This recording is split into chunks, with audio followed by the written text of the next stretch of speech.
News. Re-revisahin na ng Philippine Military Academy ang kanilang honor code. Pabor dito ang 4 na mambabatas na nagtapos sa akademya. Nagpapatrol, Ada Sibayan. Pinarangal ang most outstanding alumni ng Philippine Military Academy, sina Pangasinan 2nd District Representative Retired General Leopoldo Batawil, na kabilang sa PMA Class of 1976, Anti-Crime and Terrorism Through Community Support o ACT-ICS Representative Retired General Samuel Pagdilaw, Magdalo Party List Representatives Gary Alejano at Francisco Asedillo.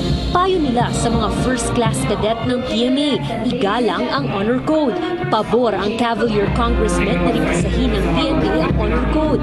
Yan yung iginugol ng ating gobyerno, people's money, kung madi-dismiss lang sila. Binabatikos ng ibang sektor yun dahil ano daw ang use ng honor system kung ang graduate niya ay corrupt din naman. Hindi yung tipong, kasi sistema yan ng PMA, hindi siya in tune at tugma doon sa sistema sa labas. It should be attuned.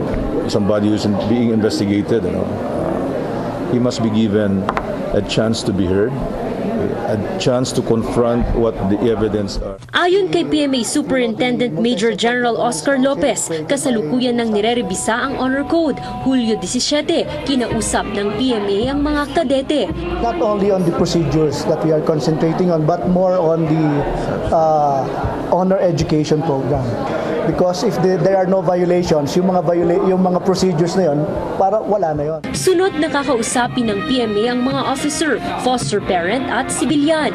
Sa mga primer, pwede mo ileo what is the honor system all about, what is the honor code, ano yung mga ginagawa dyan, mga procedures. So, sa mga primers, pwede namin i-disseminate. Nag-ugat ang panukalang pagrebisa sa honor code sa kaso ni dating Cadet First Class Aldrin Jeff Cudia na lumabag sa honor code dahil sa umano'y pagsisinungaling. Target ng PMA na matapos ang pagre-rebisa sa honor code sa Disyembre.